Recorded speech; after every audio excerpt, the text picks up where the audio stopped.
care about the rights of other women, and you're like, you know what, we stand against their rights, they have the right to work, etc., no problem. If you have a good husband, why don't you share it? Can I answer that? Yes, I'm going to ask you, do you truly care about your co-sisters? No, I care about me. There's enough people in the world for people to get married and not have to share a husband. No, there isn't. Certain things has to be done for the greater rights of the community.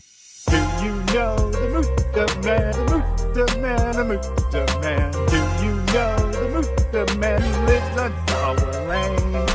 Do you know the man, the man? Do you know the man who lives on Dawah Lane?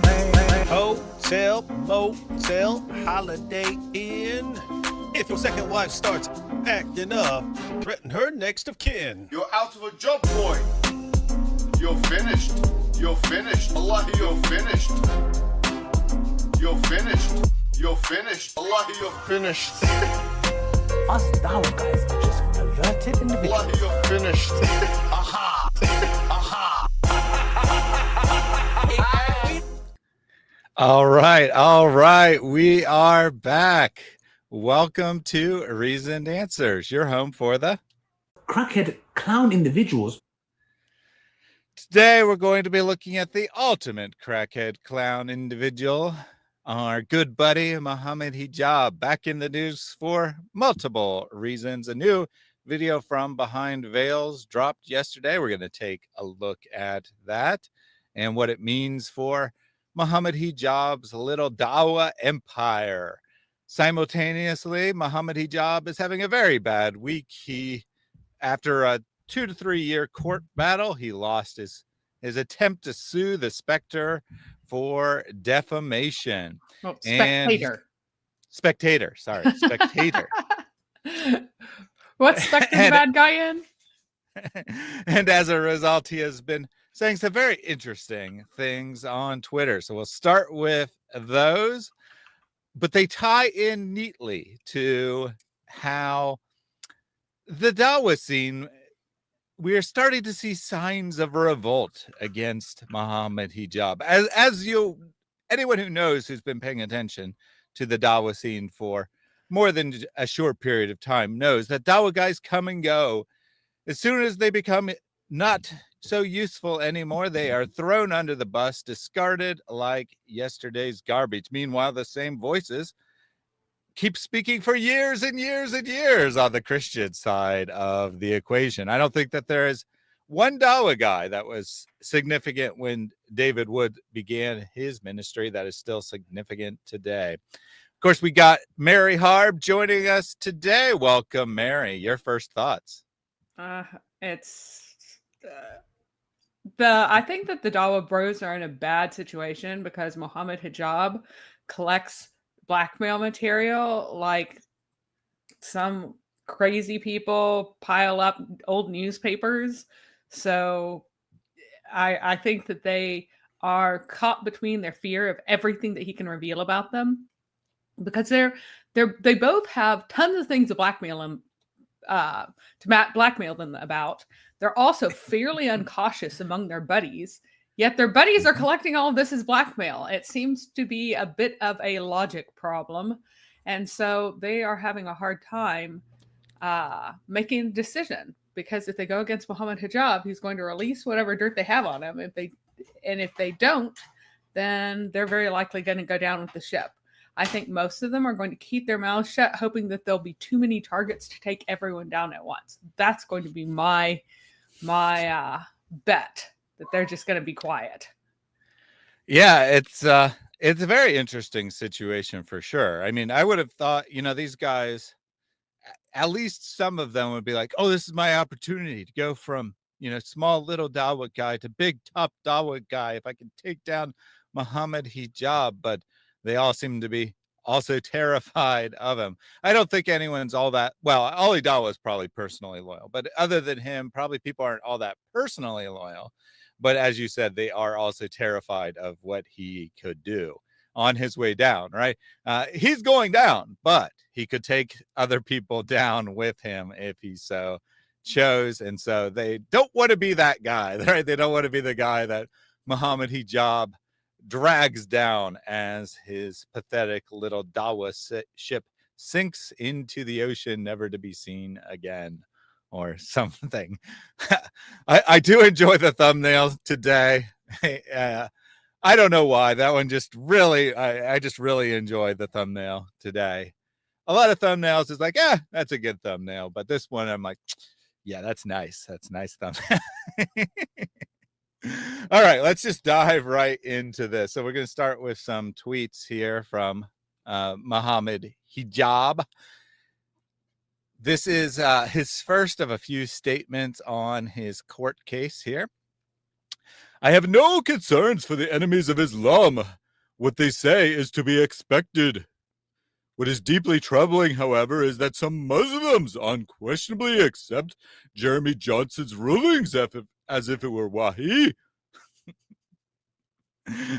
Yes, I'm sure there's lots of Muslims going around saying this is the new prophet just because they accept what a legal court has determined. Now, why would someone accept a legal court, and why would Mohammed Hijab be upset that Muslims might accept what a secular court might say? That was a question to Mary, but I can answer it if she doesn't want to. I didn't unmute myself.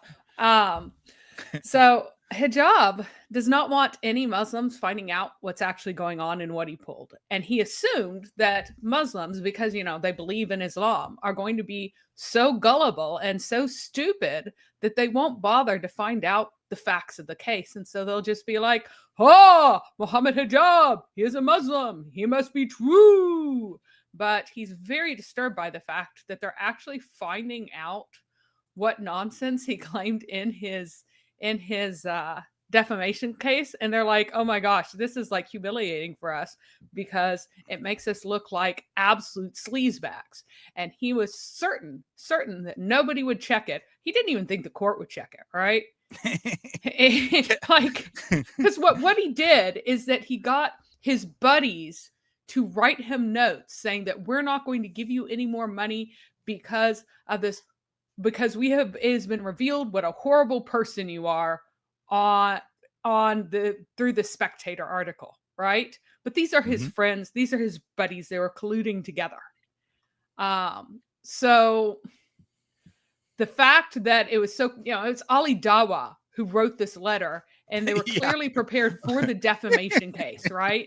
Ali Dawa and somebody else who's like closely related to him and enmeshed with him. And the court's Ali Dawa, just for context, in case people haven't seen, I know a lot of people have covered this, so a lot of people probably have a good idea, but just for context, Ali Dawa wrote a letter to Mohammed Hijab saying, because of the Spectator article, I will no longer support you financially. Yes. And by the way, this was the supposed nonprofit to which people are donating thousands of dollars to teach people to get prayer mats and how to pray and all this nonsense. And of course, it's actually being spent to fund the lifestyles of the Dawa boys. So that's another revelation that a lot of Muslims might not get from this whole thing, is that it's evidence that all these funds have been misspent from the beginning.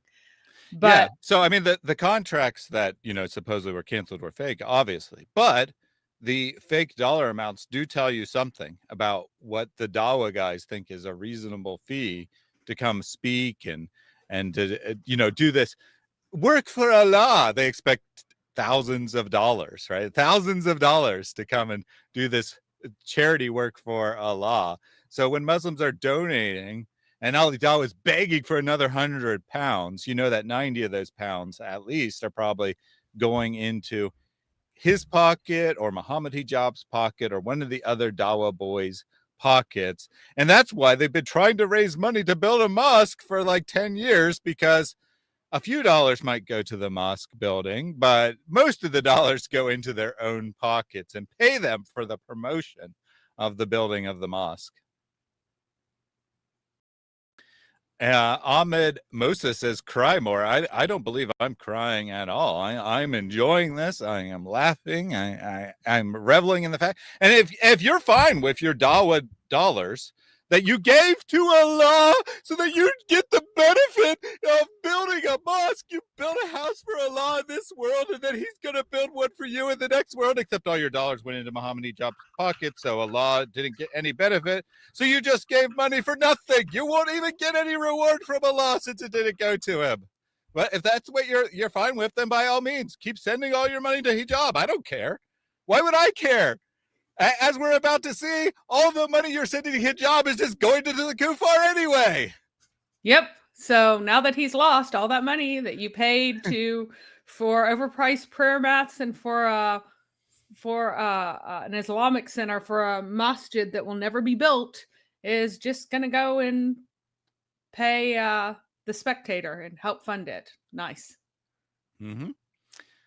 Giant Tree here says, just finished watching you and Mary on David's channel comparing Joseph Smith and Muhammad. 10 out of 10 would recommend that stream. If you didn't see it yesterday, Mary and I were on Apologetics Roadshow last night looking at Mo and Joe, the Bang Buddies, as David renamed his thumbnail after people pointed out, you just named it after a porn site. So it's now the Bang Buddies, no longer a porn site. And shame on you who knew that, because I had no idea. I didn't know either. I had no clue. Allah says, please do build me a house. Yeah, help out poor Allah. The guy's just not falling on some hard times. He just needs a little bit of help, guys. He just needs a little bit of help. All right, let's continue with this. This is not only un-Islamic, but also deeply misguided. Who initiated this lawsuit exactly? Hijab says the court is attacking him. They're coming after him. No, he initiated the case in the secular court. So if it's un-Islamic and deeply misguided, then he's the one that's un-Islamic and deeply misguided. Yep. Johnson, who was previously a defense lawyer for both MI5 and the UK Ministry of Defense, dismissed serious allegations of torture of Iraqis in the Al-Swedi inquiry by asserting there was no credible evidence. Probably because there was no credible evidence. It certainly has nothing to do with your case, regardless of his ruling in some other case. Many of the so-called lies he accused me of are actually pertained to protests and discussions with Jews. Jews! It's the Jews! And Golders Green, entirely unrelated to the events in Leicester, which is what he sued over, right? Nominally. He said that he lost all kinds of funding because the Spectator article accused him of attacking Hindus, which he did. That's one of the findings of the court. In addition to saying his documents were fake, they're like, how could this possibly have damaged your reputation when you uploaded the exact same video to your own channel and were proud of it? Like, he uploaded it to his own channel, him attacking Hindus. And then he's like, how dare they say I was attacking Hindus? This has damaged my reputation. Utter moron. Utter moron. Furthermore, Johnson offered no compelling reason for branding these statements as lies, only his own inferences.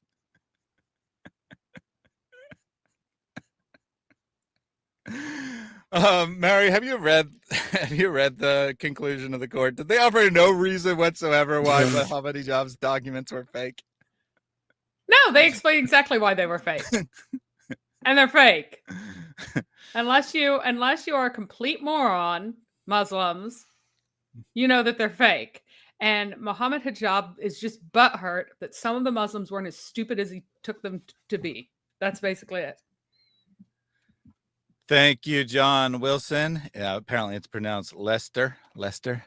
Yes, it's called Lester. There's a C in there, but apparently no, there is not. It's just like Worcester. So you have Worcester and you have Leicester. Yes. All right. You can see I'm not a UK citizen, or I would know how to pronounce the city. Leicester, noted for future reference. Sort of like the city of Medina, and yes. Oh, and my goodness, my brain's rotting in Ohio. There we go. Mm-hmm. Mm-hmm. Yeah, we got lots of those. It's interesting. Like lots of states, of course, have many cities named after famous cities in other countries. But in Ohio, like all of them, we pronounce differently than the original city. Yep. Well, this one is just a case where the spelling got fixed and the pronunciation kept slipping. So. Anyway, my sole error was placing too much faith in the UK justice system's fairness. No, your sole error was assuming that the UK justice system was similar to the Dawa scene, where you can just say absolutely anything and your followers will believe it. Unfortunately for you, Mohammed Hijab, the court actually determines fact. They don't just be like, Mohammed Hijab said it, it must be true. Alhamdulillah. So, I mean, the magazine, or yeah, it's a magazine, right? That had two defenses, right? One was truth, which they absolutely won on as well, because Mohammed Hijab did make inflammatory claims against Hindus, right? Saying the word Hindu and describing the doctrine of reincarnation and basically saying only a moron would believe in this. He's allowed to say that, but they're allowed to say that it was inflammatory comments against Hindus, because it clearly is, right?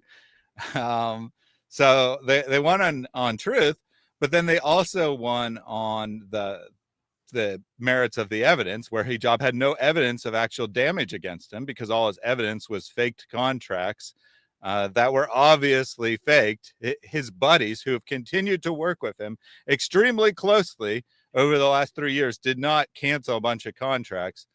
Also, they were written in such a way that it was blatantly obvious that it was for the purpose of this lawsuit. The letter was like, "Dear, my dear beloved Mohammed Hijab, it is my unfortunate duty to write to you to say that because of the article published in the Spectator, that we will no longer be able to pay you, and you will lose precisely this amount of money for precisely this amount of months, because we are canceling this contract." When, of course, that's what you need to show in court, at least as a celebrity, as a or a public figure. I mean, as a non-public figure, the standards would be lower, but as a public figure, you have to show the exact damages that you incurred.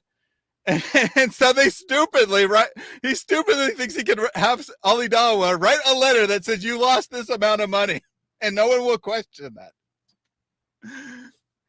The stupidity is just off the charts. How you would actually show that is like you'd show that your views dropped, and as a result, your YouTube revenue dropped, or you'd show that someone canceled a contract around that time, but they wouldn't tell you exactly why, and you'd have to try to connect the dots together. In other words, it's not like super easy, but because he wanted to make it super easy, he puts out the most ridiculous fake contracts ever. Now, here's where it gets really interesting. I understand my enemies will want to use this message to put me in prison for contempt of court, and that the same judge has already given other prison sentences for the same thing. I am ready for any subsequent injustice I have, as I have Allah on my side. I would rather be in prison in a cell than be a prisoner in the open. So he admits that he is violating the law. We checked into this. I was not familiar, but apparently in the UK, you can be thrown in jail. You can be held in contempt of court for attacking a judge that ruled on your case. So attacking the judge, attacking the court credibility of the court system. You can also, now I'm not saying it's normal, right? Probably most of the time it's ignored, but it is against the law. And he's telling us that he knows it's against the law. Furthermore, he's telling us that this exact judge has enforced this law before, and thus he is liable to enforce it again, and tells us he doesn't care. So he's telling us he's aware of the law. He's telling us he knows he's violating the law. He tells us that he knows that he might face consequences for it. Absolute genius here, right? If he didn't put this paragraph, most of his readers would not know, right? I wouldn't have known. Probably most people who live in the UK wouldn't know either, because they're not experts on the law. They don't see these things all the time. And that's Unless he's like signaling, "Hey everyone, please report me as violating the law. This will end well, I'm sure." It's very strange behavior. What do you think, Mary? It is very special, but to be expected. So I think that I actually think that this might be a smokescreen, because I think what really he might really end up in jail for. I think it's not that likely that he'll be held in contempt of court. But what he might really be put in jail for eventually is not paying the fine. So again, not an expert on UK law, but I believe that he probably has to cover the spectator's legal costs. He possibly also has a direct fine to the court for faking evidence, providing false testimony. And he says that he now owes £670,000 sterling, probably between his own lawyers, the spectator's lawyers, and the court costs, and possibly a fine. Number could be made up, right? The number definitely could be made up. But whatever amount he owes, I think he's thinking he's not going to pay it. He's thinking, I'm just going to ignore this until they eventually come after me. Due to the large number, I think it would probably end up in jail time. It's not like they can just garnish his wages for £670,000, which for Americans, that's like $900 and some thousand. So basically $1 million that he owes now as a result of this court case.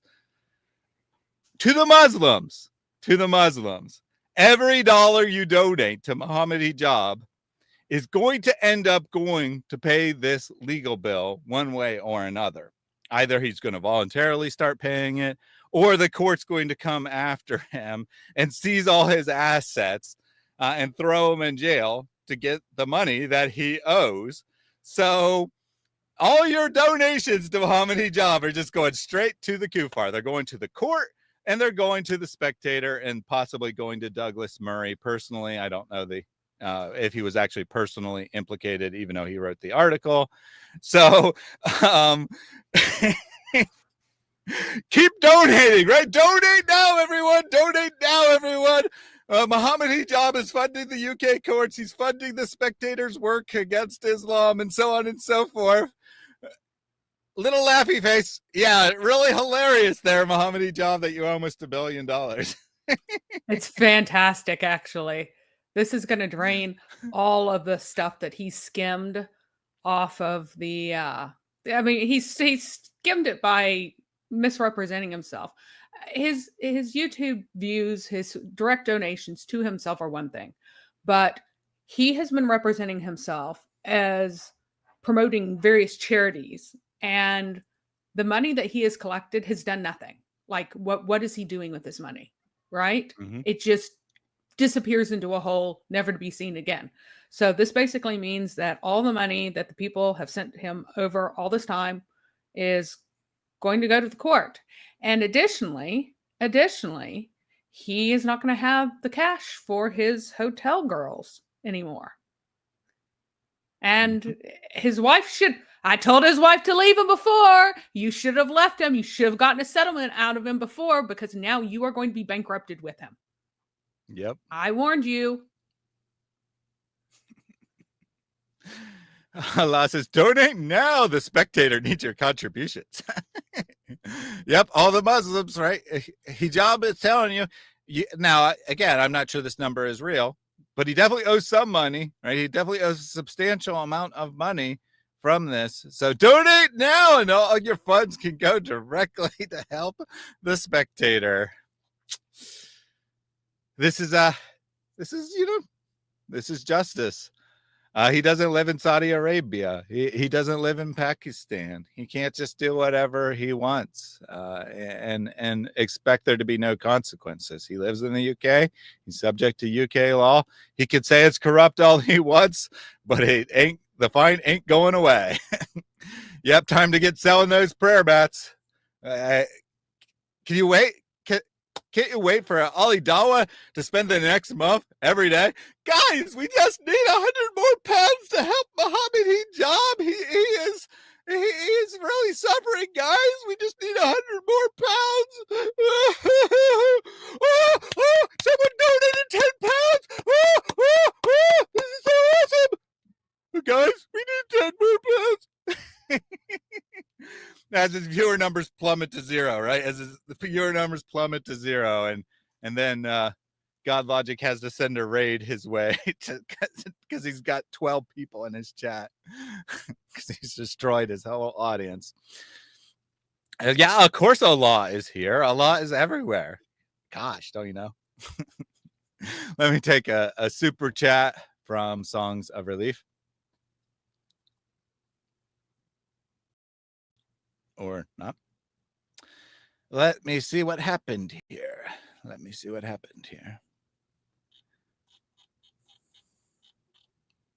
Well, let me take this other one while I figure out what happened with Songs of Relief.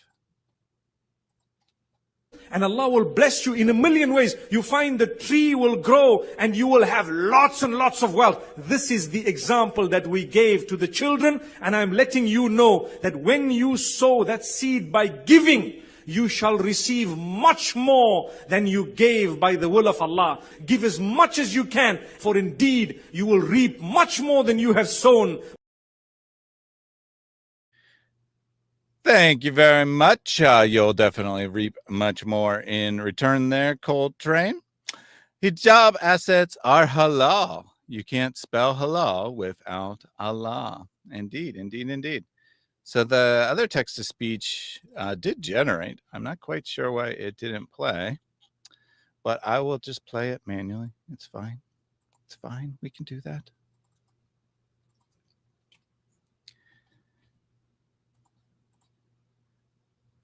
All right, let me pull that back up. Thank you, Coltrane, for your donation and from Songs of Relief. Okay, it cleared it out when I pulled the thing up. It might actually just be silent. That might actually be the problem, but let's see.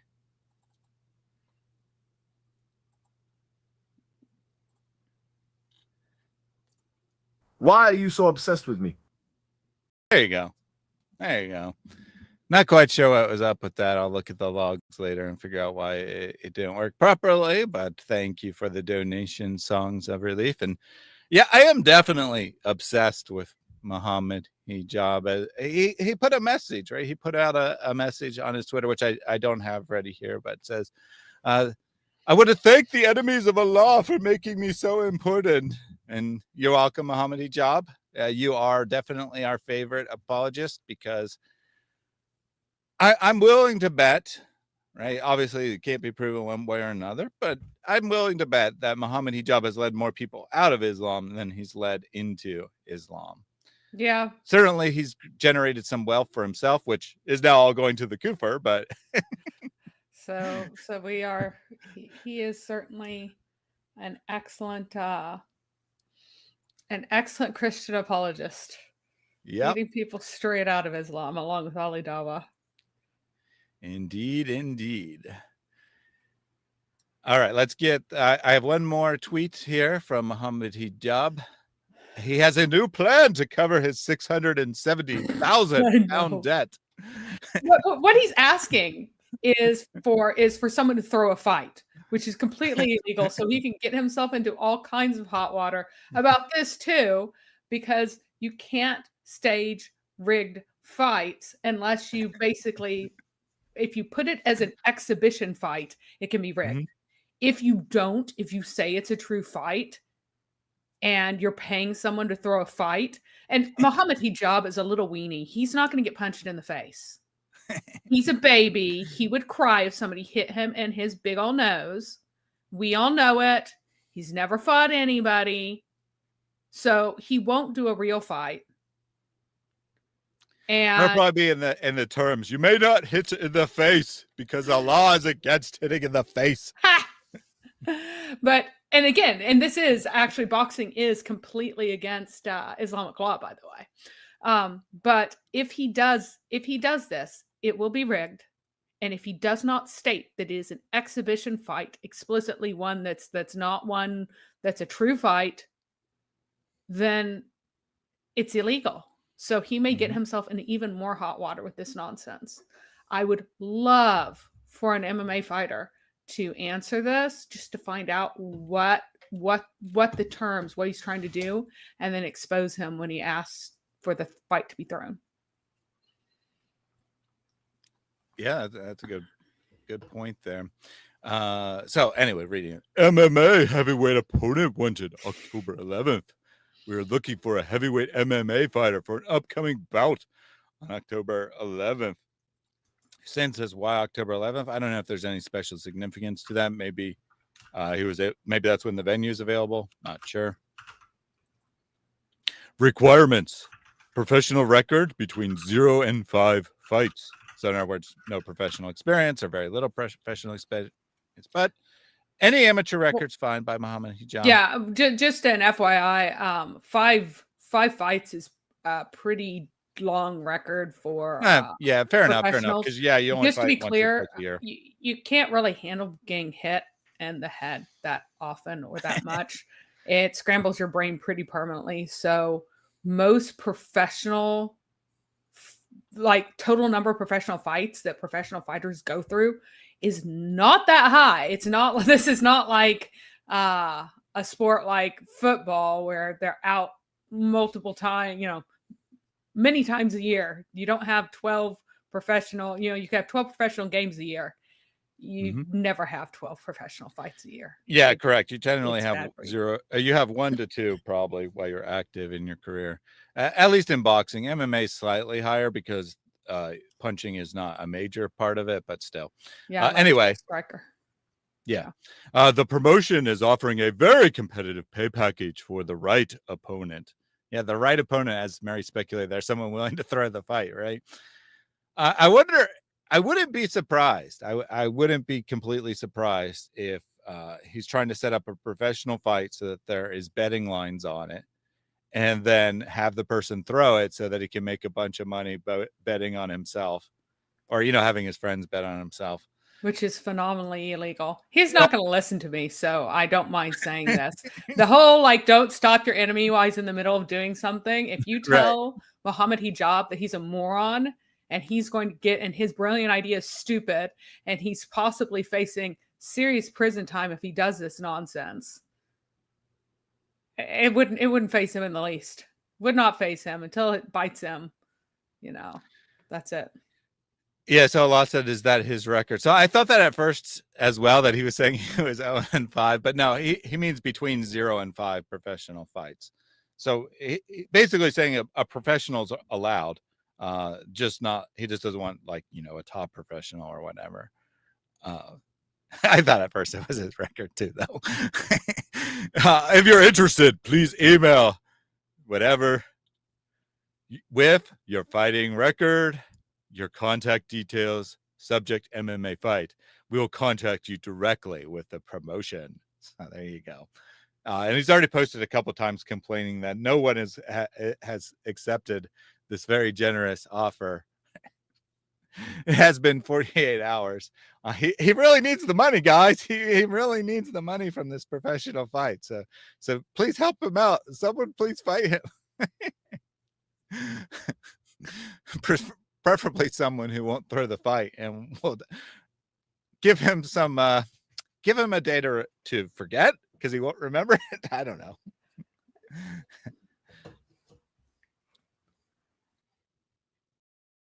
All right. Let me take a couple more. So that's what I want to look at as far as the tweets go. What we need to do is we need to tell Jake Shields that he's a secret Jew. There you go.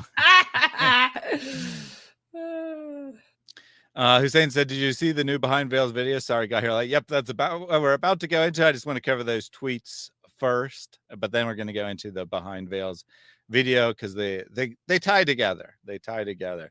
A member chat from Misha SWB. Sir, how can we contribute financially for your organization? They get in touch with me, and very easy, people know where I am.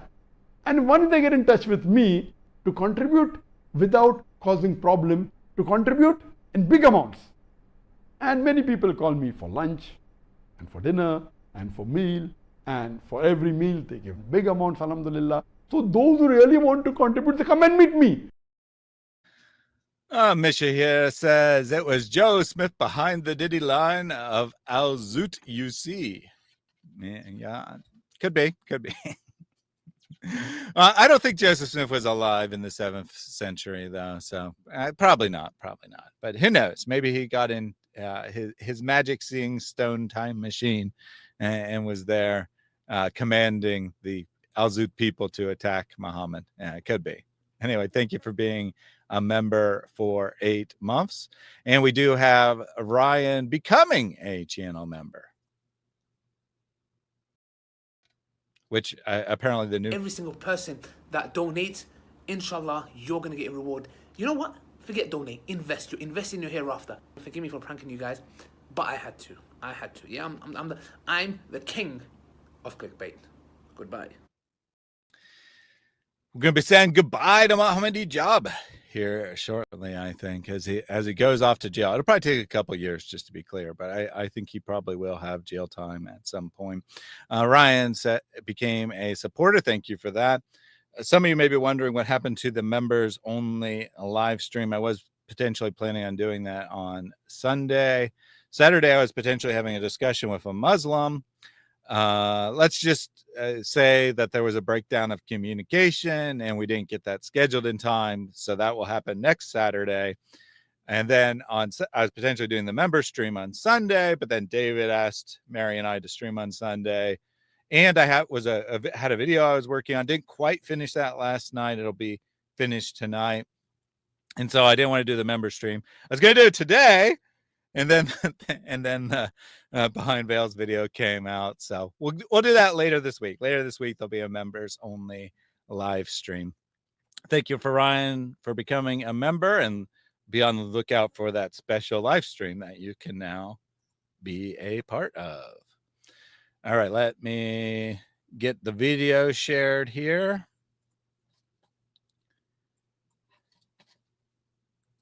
Just give me one second. If I was smart, I would have done it while the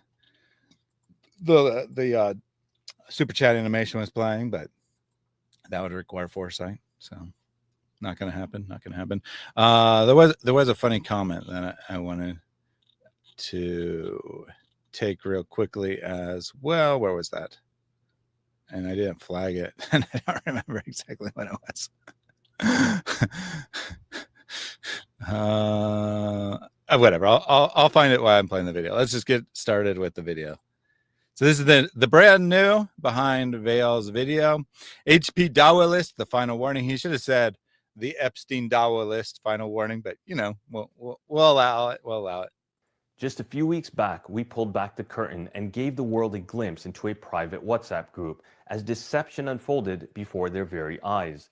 We saw Mohammed Hijab caught in his own words, admitting to lies, dodging accountability, and orchestrating a smear campaign with chilling precision. We saw Adi Dawa, the so-called truth seeker, pretending to conduct an objective investigation, while colluding and secretly assisting with the production of the very AI-narrated videos that claim to exonerate Hijab. Not only that, he swore by Allah that no one had asked him to do the video, which, I mean, I guess that might technically be true. He was collaborating because he did it himself. What a dork. I mean, he was collaborating with Hijab, but maybe Hijab didn't say, Ali Dawa, please make this video or something, right? I did find that comment that I wanted to bring up here, and it was actually from Ryan, who just became the channel member. Imagine if the fight announcer forgets to mention an Oxford graduate. Today we have a fight between, so-and-so and their professional record. They've fought all these people. And then on the other side, we have Mohammed Hijab, Oxford graduate. He totally would do that, too. He'd totally demand that they put Oxford graduate in his little introduction to the fight. He's very proud. He's very proud of his Oxford graduate status. Even if it was not entirely what it sounds to be. He's still very proud of it. Still very proud of it. And we got a cat cam added in here. Artemis joining us. Welcome up to the stream, Artemis. Came just in time. All right. Back to the video.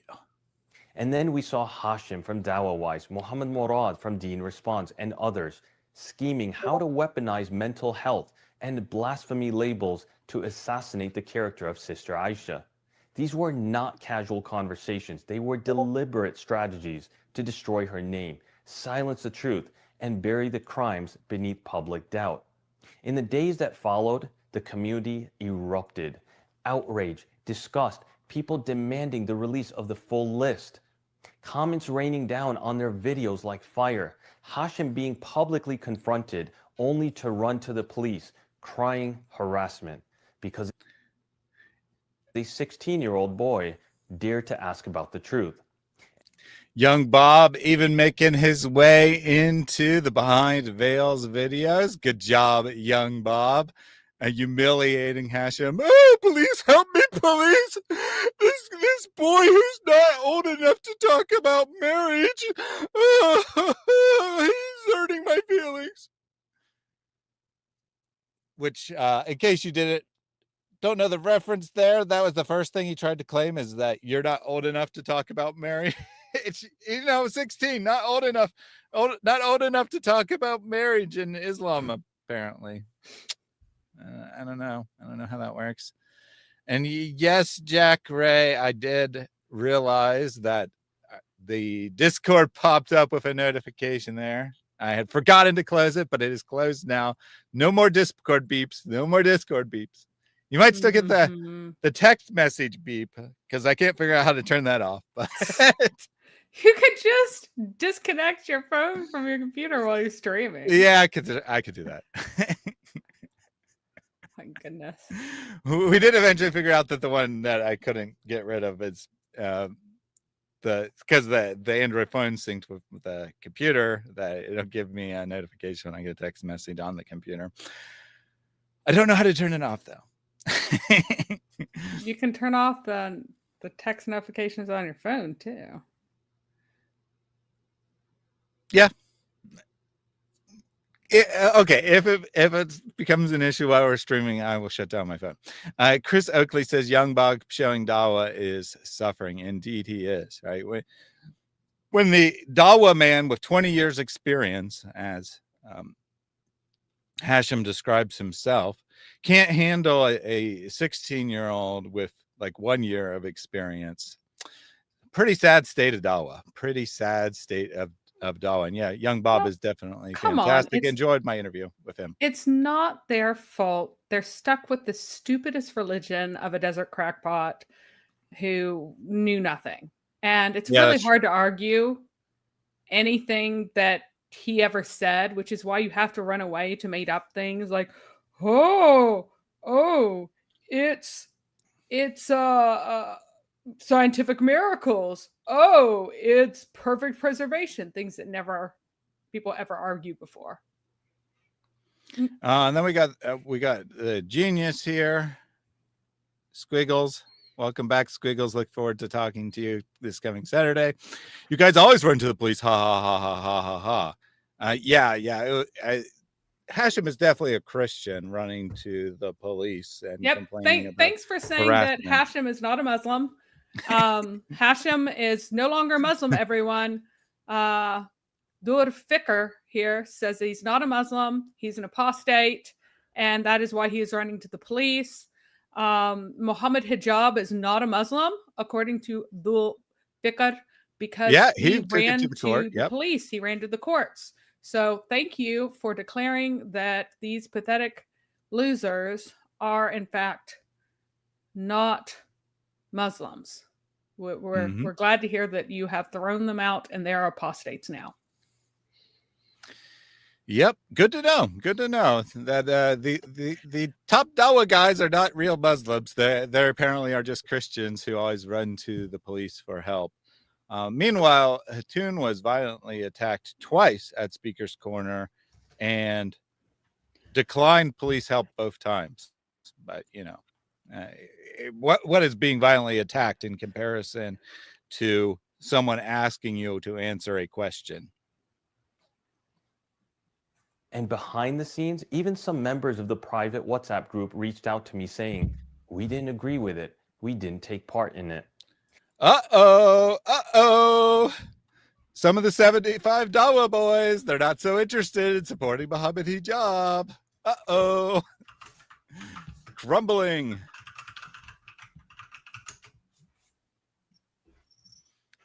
Wow, he really didn't understand, Laughy Faces. You guys always run. When have we run to the police? When you guys on speakers corners are always constantly running the police. Help me, Daddy, police. He asked me a question about my stupid prophet and I don't want to answer it. You have to help me. They're being mean. That's what you guys always do. You're pathetic. Just pathetic. It's well known, right, among the Christians who attend Speaker's Corner, which is what we're talking about here. It's well known that the Muslims have run from all conversations and will get the police involved when they don't want to have a conversation. I am not aware, I could be mistaken, right? You could possibly bring evidence to the contrary, but I am not aware of any incident of a Christian going to the police to say, Muslims are harassing me. When I'm trying to give my evangelism, they're harassing me and they're asking me questions. Meanwhile, when the Dawa boys are trying to talk to ignorant people, they only want to talk to ignorant people. As soon as they figure out that you know anything, they're like, go away. I only want genuine conversations. But as soon as they find out someone is knowledgeable, they'll tell them to go away. And then if they don't, they'll go to the police and complain. At Speaker's Corner, a special place that, at least culturally, maybe not legally, but culturally, is set apart as a free speech zone where people are supposed to have arguments. Oh, please don't have arguments with me here. Oh, you're ruining my Dawa. I can't lie to people. Amazing stuff. Amazing stuff. But back to the point. Cracks are appearing. Dawa boys are fleeing. They're saying, no, please don't associate me with Mohammed Hijab. Please, Mr. Salman, please don't tell anyone that I was part of that group. I hate Hijab. I'm just so afraid of him that I couldn't say anything. Once one goes public and there's no repercussions, the dam is going to break and Hijab is going to be washed away. Let me be absolutely clear to every Da'i who remains silent, thinking they bear no responsibility while watching deception unfold. I have 3 words for you: rise and shine. This is about crime. Crimes under UK law, crimes under Islamic law, crimes against a sister, crimes against Allah. The crime of hijab, taking a false oath by Allah. So we got all kinds of crimes, and I agree, right? There's moral crimes, which may or may not be legal in Islam or outside of Islam. There are crimes against Islamic law.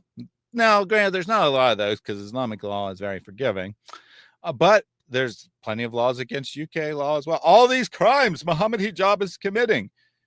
And where are the Muslims, right? So he gave an example first there of a crime against Islam, taking a false oath in the name of Allah. Now, I don't know, though, because Muhammad, the so-called prophet, also took a false oath in the name of Allah, and then Allah corrected him.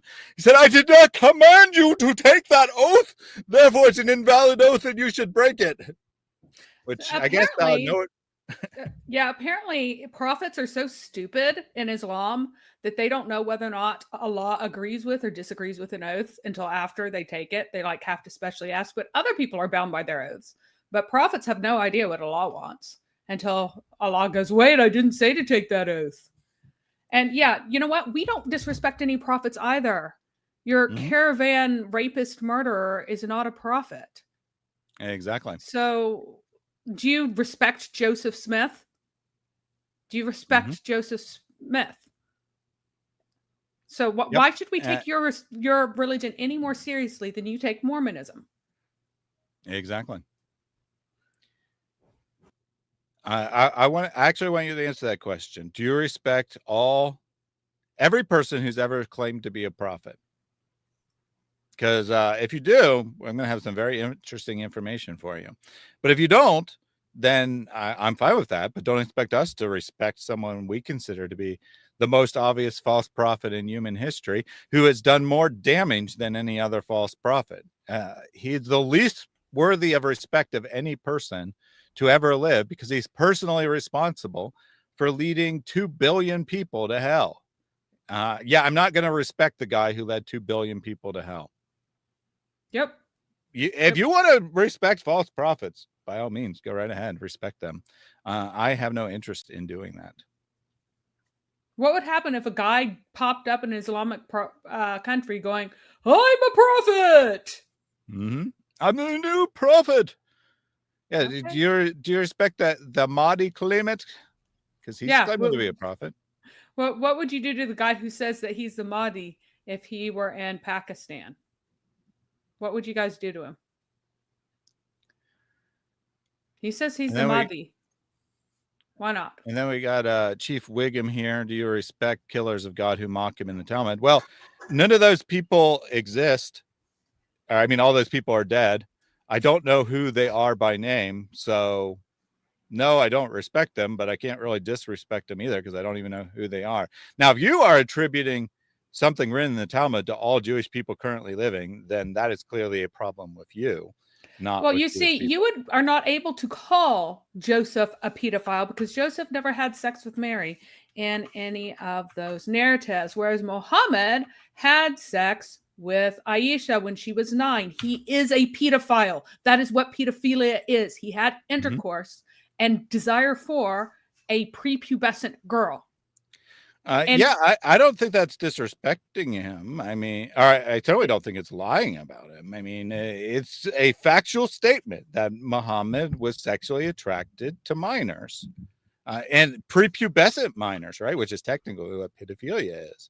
So, I mean, it's a factual statement. You think a factual statement is disrespecting him? Well, then there's a problem with him, not with the factual statement. Just saying. Yep. It's a factual statement. And again, we're talking about Joseph Smith here. Do you say that Mormons are true followers of your God? Mm-hmm. And Joseph Smith actually wasn't a pedophile. He was a hebephile, by the way.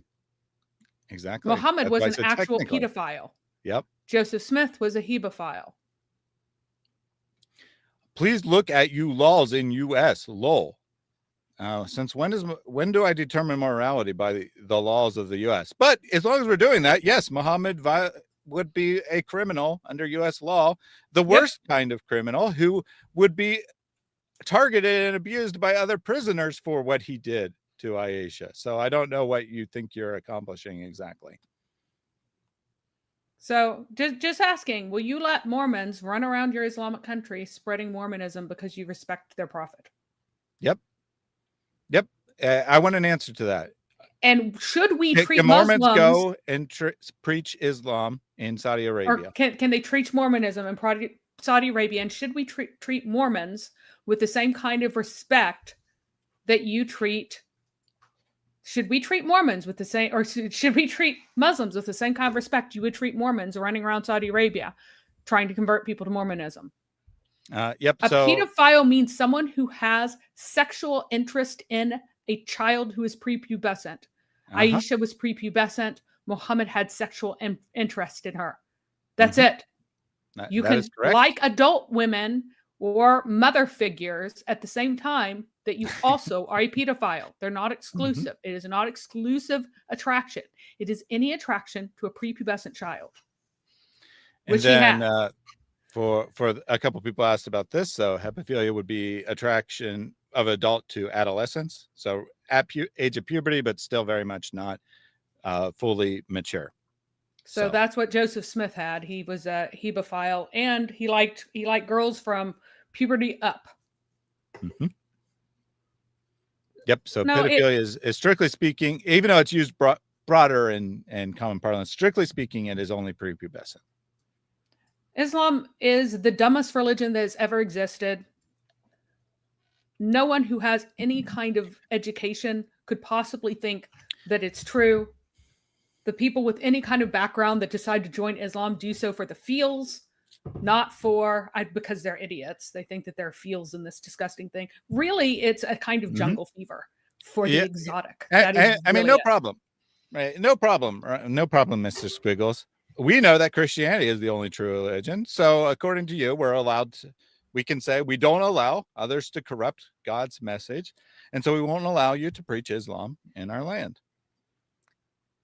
And part of God's message is that anyone who comes after Jesus claiming to be a prophet is a false prophet who is a antichrist and is condemned to hell, and Christians are called to speak out against that. So by following our religion, we are obligated to speak against your false prophet. Now, we're not obligated to do so in the way that would provoke you to the greatest possible extent, but we're not forbidden from it either. So that is a matter of discretion, right? And that will be based on the behavior of people like Mohammed Hijab or people like you. We can dial it up or we can dial it down. It's your choice. Your behavior has been consistently vile, and so you are being treated like the vile person you are. Try not behaving in a vile fashion, and you'll be treated better. You are requesting to be treated in this way. If you want to be treated nicer, then quit being so disgusting. Absolutely. And stop making ridiculous claims that we can easily refute in 2 seconds of thinking. Back to the video. So we have the crime of false oaths against the law, which apparently Mr. Squiggles doesn't care about. He doesn't care that Mohammed Hijab makes false oaths in the name of Allah. The crime of deliberately misleading the public and treating their intelligence with contempt. Now, that would just be a moral crime there. That's obviously allowed in Islam. That is, in fact, all Dawa is treating the public as morons and pretending like they're really stupid because, I mean, people like Mr. Squiggles, they'll just blindly repeat anything they said. And again, that's how Hijab got himself into trouble with the court. He thought that the court was just like his followers, that they'd believe anything he said. But sadly for him, that was not the case. The crime of deep fake AI manipulation, using her voice to forge a false confession. That one's a little ambiguous under UK law. That may or may not be a crime. They don't have a specific deep fake crime, but of course, faking evidence in general would be a crime. So it would probably depend, I'm guessing, on whether he tried to bring that to court or not, whether it would amount to a crime, but certainly immoral, right? Certainly immoral to fake a confession of someone and put it on YouTube. The crime of forged evidence. Ani Dawa's fabricated screenshot meant to wrongly frame her. The crime of blackmail. Hijab. Blackmail, a crime both under Islamic law and in UK law. So definitely can get him on that one.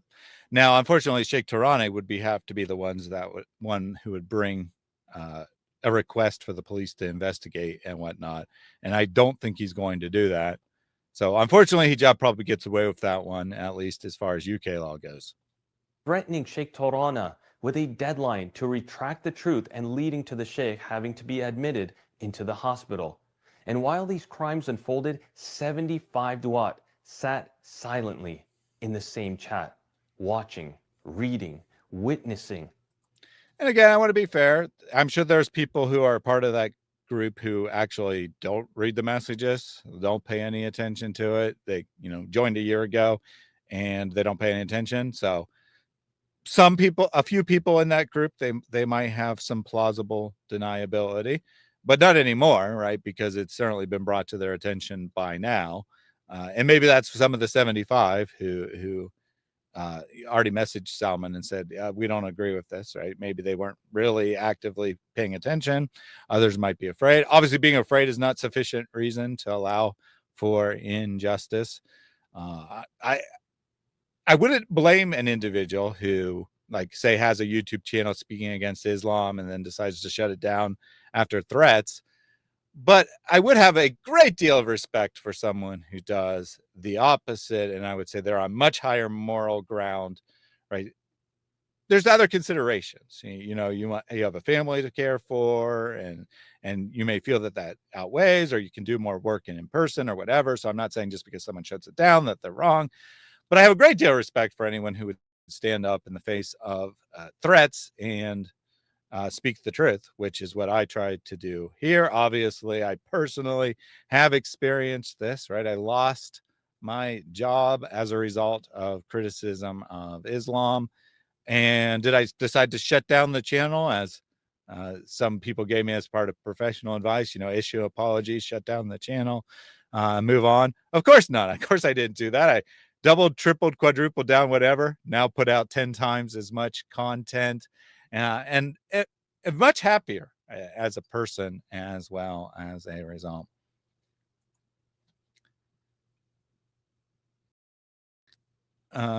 Okay, so in Britain, the Crown prosecutes blackmail, not requiring the Sheikh to press charges. Well, I may not have to press charges, but I mean, they would certainly need his cooperation.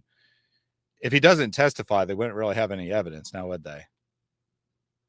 So they would need his cooperation. Not one of them stood up. Not one of them said, this is wrong. Not one of them defended the truth. And to this day, most are still silent. There is no presumption of innocence for the 75 Dawats in that group that were witness to false testimony and remain silent amidst the fabrication of evidence and the coordinated effort to unjustly attack a Muslim sister. Silence is consent, right, Mary? Basically. I mean, let's look at the Sunnah of Muhammad. It consists of everything that he commented on and everything that he did not comment on. So if you witness something that someone might think is bad and he didn't call it out as bad, you have to say that he saw it and he tacitly approved of it. And so it is allowed. So this is very clear in terms of prior standards for what approval is and what disapproval is if you are in that group. And like, I'm sure that a ton of people were not actually paying it that much attention to the group at the time, but those people know now. And if they don't say something, then guess what side they're on. So we got Genius Squiggles here. What did Hijab do wrong? He married the girl and the girl didn't do her duties. And he divorced her. Very funny, because Hijab didn't do his duties. That's why a divorce took place, right? Yep. Under Misyar marriage, if the woman so first of all, he tricked her with the terms. But then under Misyar marriage, if the woman requests full marriage rights at any time, and the man is unable to do that, he is obligated to divorce her. So because Hijab was a pathetic loser of a man who couldn't or wouldn't provide for Aisha financially, that's why the divorce took place. But notice one, he's acknowledging it took place. Thank you for that. So that's the first thing that he did wrong. He lied and said that it never happened. He faked evidence. He blackmailed a sheikh. Feel free to say all these things are fine by you. Just to be clear, he blackmailed the sheikh to get him to deny that this marriage ever happened. And you're like, what did you do wrong? He's trying to hide this marriage from everyone and lying about it. He's lying to everyone. He lied to me, and I'm stupid, so I believed him this whole time until then it came out that he was lying to me. And I was like, ha, he's still right. Like, you're so pathetic. You're still so pathetic. You guys have prenuptial agreements and union 3TC. What does that have to do with anything? What does that mean? What does that mean?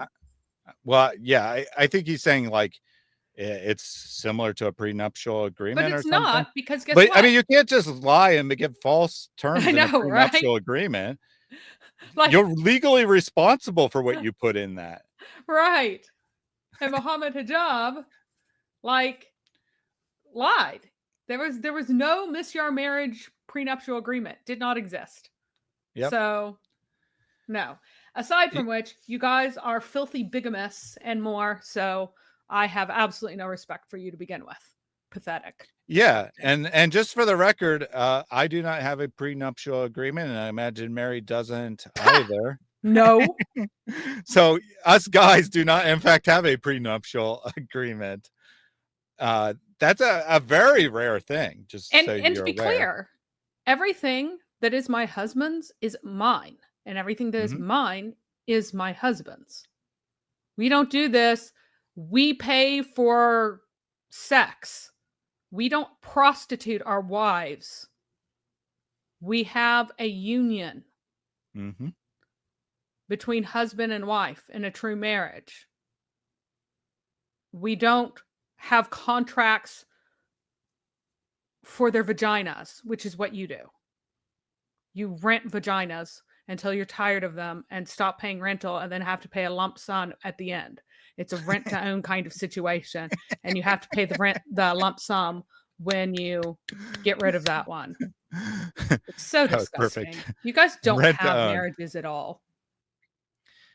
Yeah, exactly. You have nikah, you have legalized sex.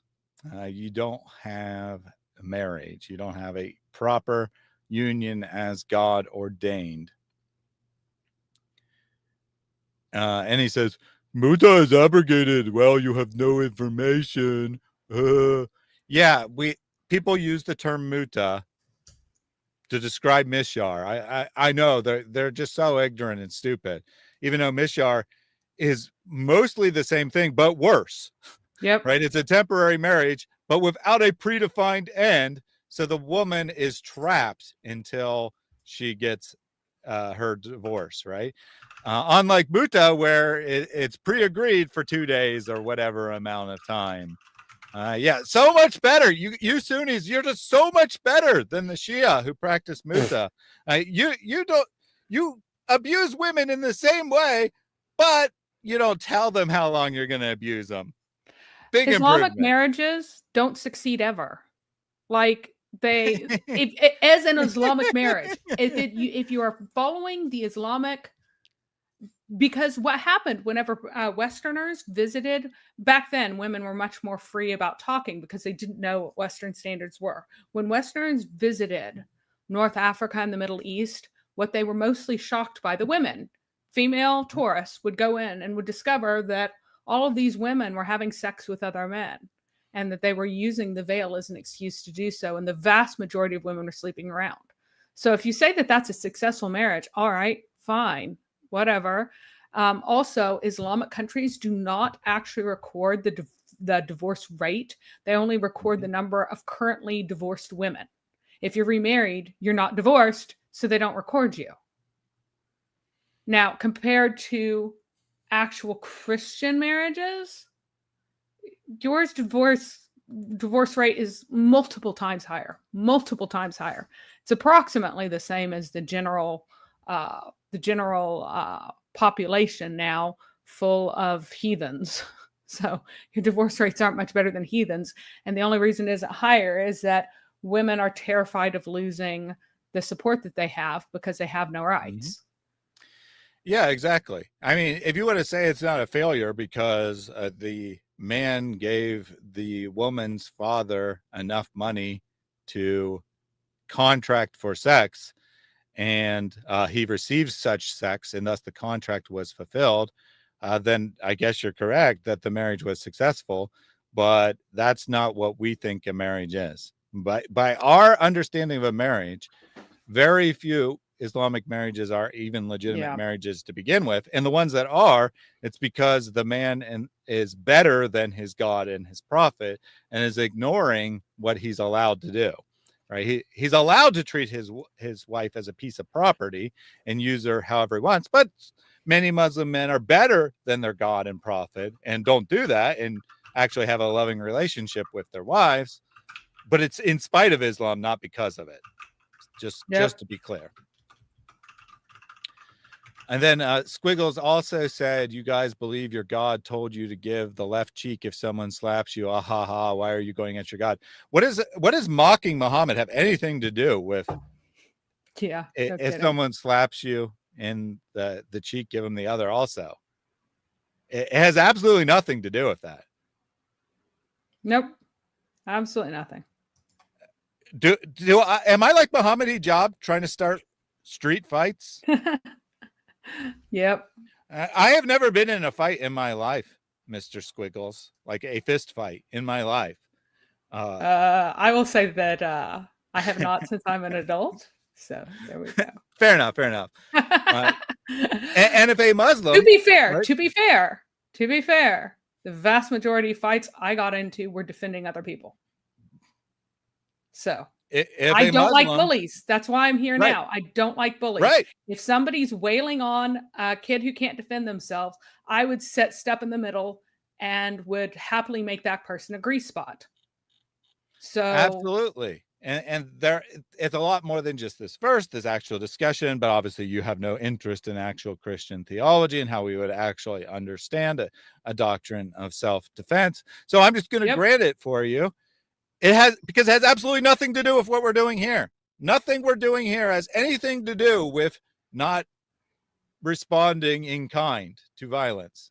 So I have no idea what you think.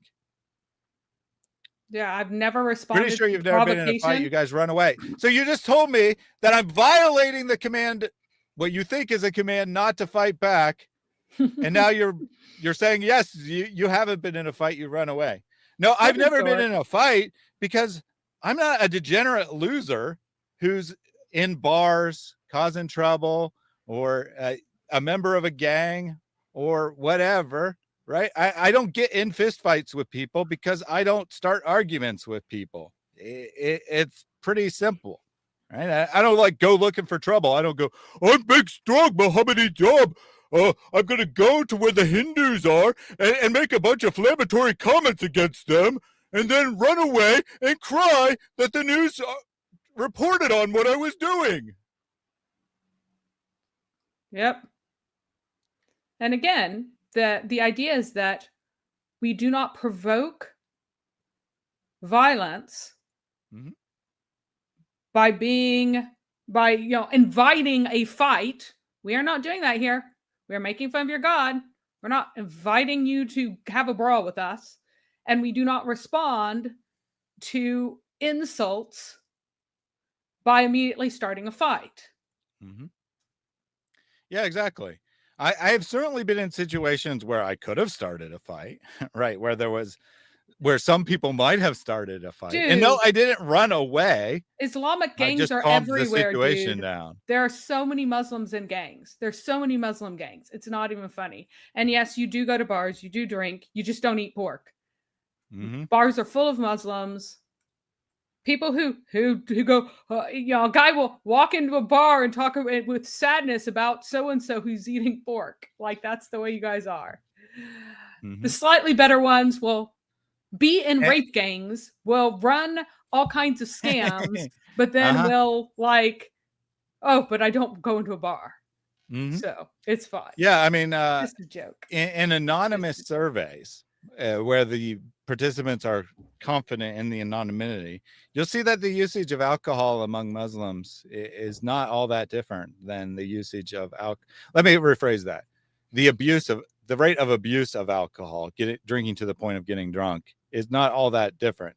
Now, more Muslims will be completely without alcohol than non-Muslims. And just for the record, I don't drink ever, Mr. Squiggles. I don't like alcohol. It's not a moral choice in my case. I just don't enjoy alcohol, so I don't drink. But I don't know what your point here. As far as don't join gangs, what are you talking about? Islam is a gang organization. And by being a Muslim, you've already joined a gang. Yep, it's the biggest gang. I mean, that's literally why most of the people who join like it, because they like the gang feeling. They like the gang experience. And there's a reason why Islam is where Islam actually gains converts that actually stick is in jail. Because it appeals to a criminal gang mindset. Yep. Oh man. No, we are not profiling people based on their Wait. background. No. So you could say that Christians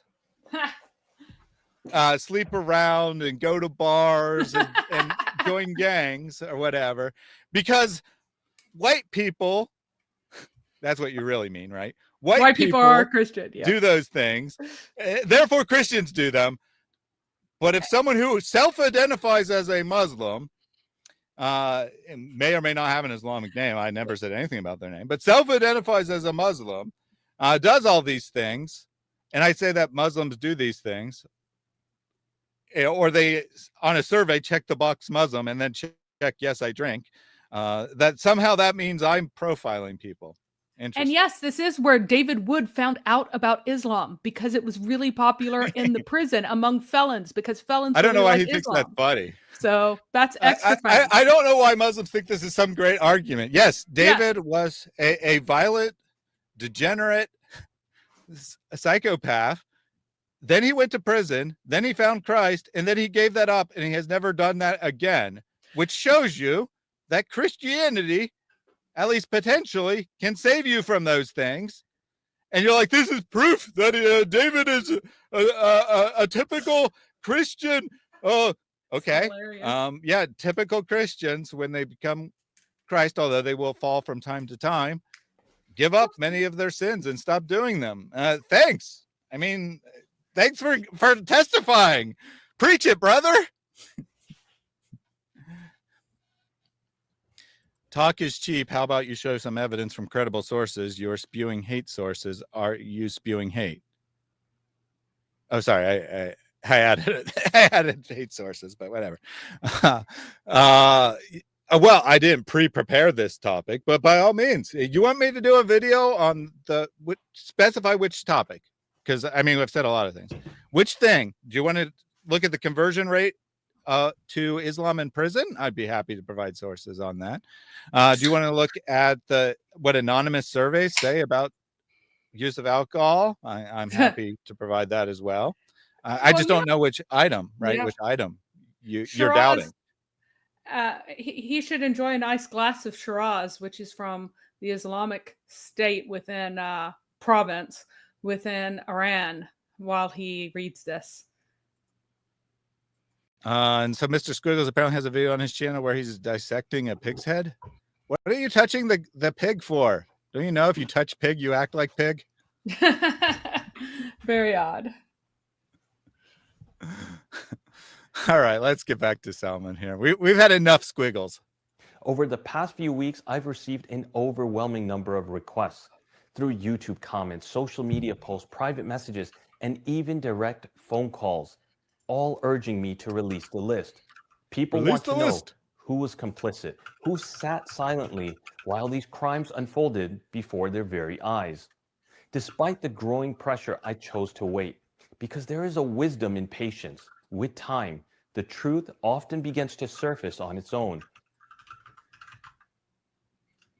Vengeance is a dish best served cold kind of idea here. That you wait and you let them you let them reveal themselves, and you let them like if he'd posted it right away, would have Hashim humiliated himself 3 consecutive weeks at Speaker's Corner, running from a little kid.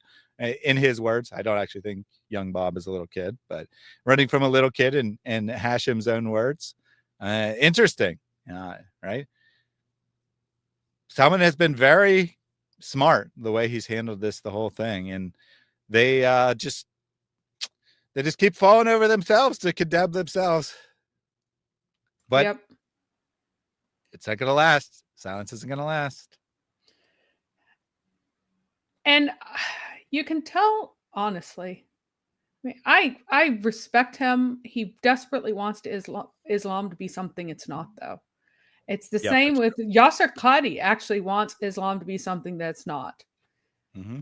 They both have absorbed values of truth, actually meaning telling the truth, from the Western culture that they've been in so much. They don't realize how foreign this is to the Islamic ideology. And it's really sad. It's really sad. They don't realize that you can't really reform Islam in this way. They don't realize that the Dawa bros are acting most according to their prophet. So it's very sad, because they think that when they read words like truth and knowledge and things like that, that it has the same meaning, that it tracks across to the meaning that they've absorbed from our culture. And so in some ways, they're in more trouble than the Dawa bros, because the Dawa bros know that they're lying. They know that they're using truth in a different sense. Let's put it that way. They know that when they say the word truth, it doesn't mean what we mean when we say truth. They know that cover-up culture is Islam and always has been. And so they have more of a chance to go, wow, this is just some sick, disgusting stuff, and leave it and repent of it, than Salman or Yasser Qadi or Shabir Ali or any of these folks do. Because these folks, sadly, want the religion so badly to be something else that they've tricked themselves into believing that it actually is. So Bartholomew's asked who Squiggles is. Just a random Muslim. Some people in the chat were saying that it was probably the lady who got me fired, but no, it is not. She's unhinged in a completely different way than the way that Mr. Squiggles is unhinged. And we have Danae King here, the crackhead clown reporter, confirming that it's not the same person. And she would know because she wrote the article that got me fired. It was good meeting you in person, crackhead clown reporter. And in these past few weeks, much has indeed come to light. Just days ago, the UK High Court dropped a bombshell, a devastating ruling against Mohammed Hijab.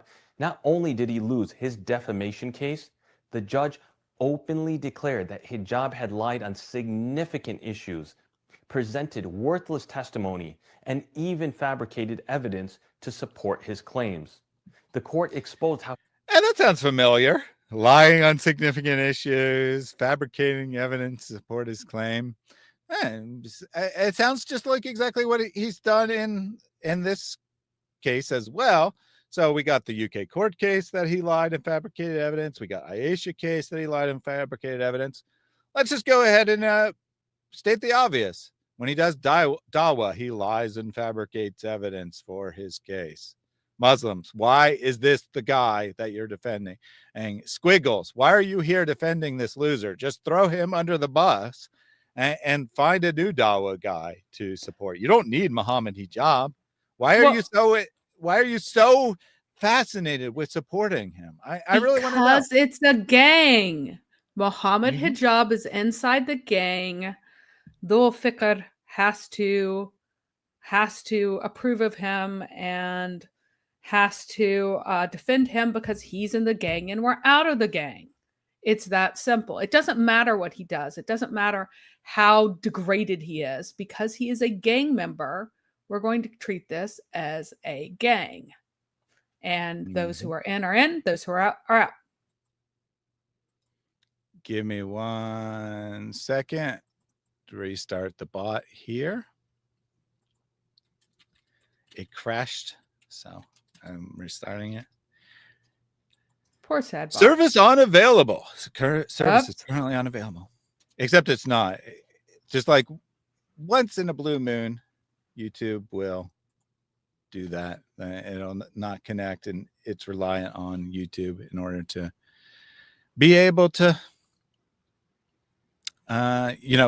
read the chat. So it doesn't connect. I need to add a failsafe, but anyway, fixed. All right. He staged communications with organizations, made up financial loss claims worth tens of thousands of pounds, and relied on witnesses who were either convicted fraudsters or mysteriously absent when it was time to testify, including his close associate, Hadi Dawa. This wasn't just a legal loss. This was a public unmasking of deceit, collusion, and manipulation, all laid bare in the judgment for the world to see. And yet, exactly. And that's the real reason why Hijab's melting down. Well, I mean, actually, it could be both. I don't know which one's more important to him, the financial loss or the fact that his little techniques are being revealed to his Muslim audience. And people are saying this. I don't know if you've noticed, but this case this loss in court has generated an enormous amount of attention, even outside of people who normally talk about Dawa, normally talk about this kind of thing. Everyone sees that Mohammed Hijab is now a court determined liar. And he's terrified that some of his audience will be intelligent enough to draw the logical conclusion. If he's willing to lie to the court, how much more likely is it that he's willing to lie to me? Right? Because lying to the court can have severe consequences. Lying to a random Dawa follower has no consequences. So if he's going to lie to the court, there's a good chance he's lying to you as well. And that's what Hijab is terrified that people will realize.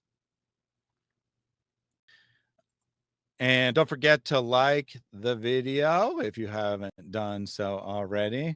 We only have 196 likes, even though more than 1,000 people have watched this video. So stop slacking and like the video.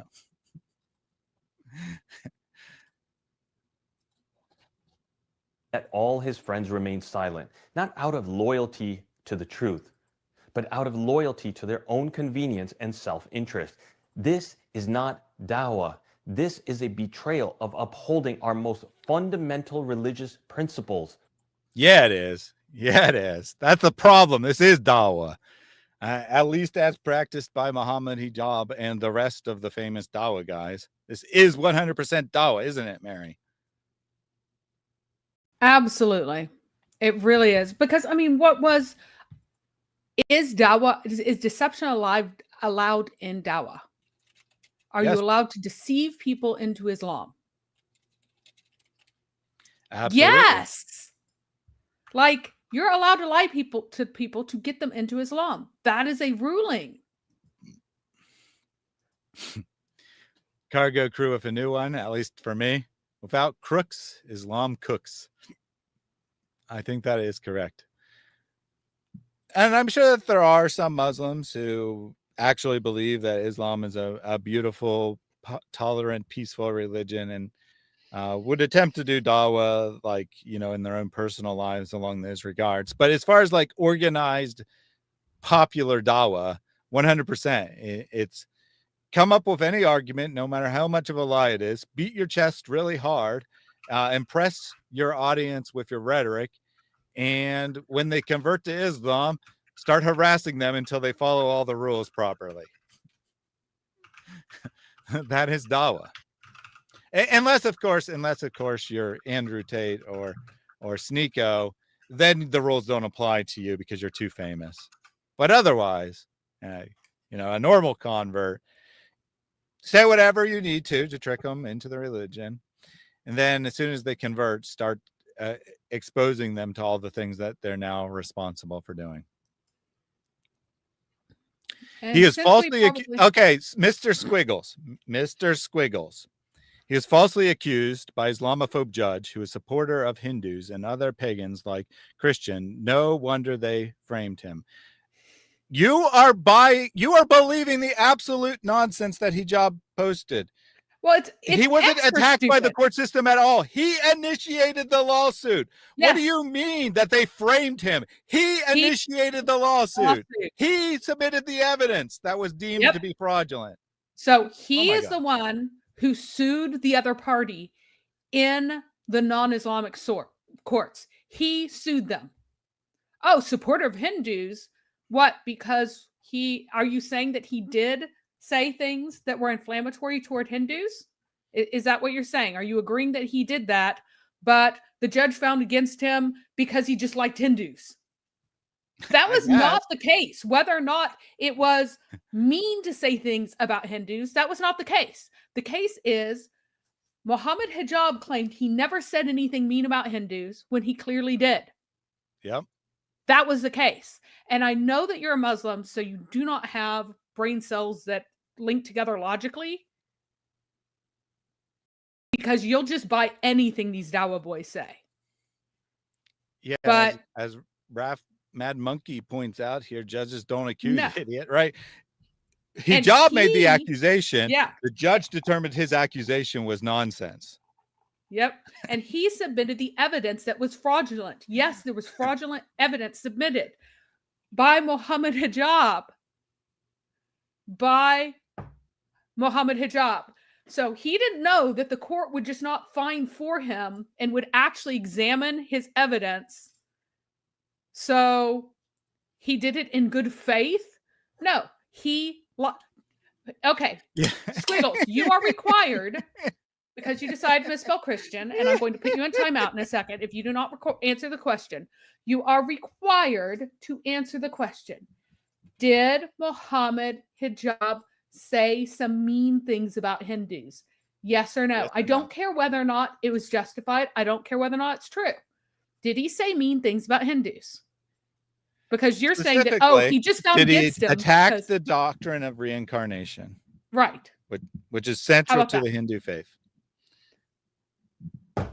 Yes, we all have evidence that's fraudulent, but the question is, first of all, that's not even what the court is asked to determine, right? They're asked to determine whether or not the spectator wrote true things about Mohammed Hijab. So you need to answer the question. Did the spectator write true things about Mohammed Hijab when it said that he made inflammatory comments against Hindus and the doctrine of reincarnation?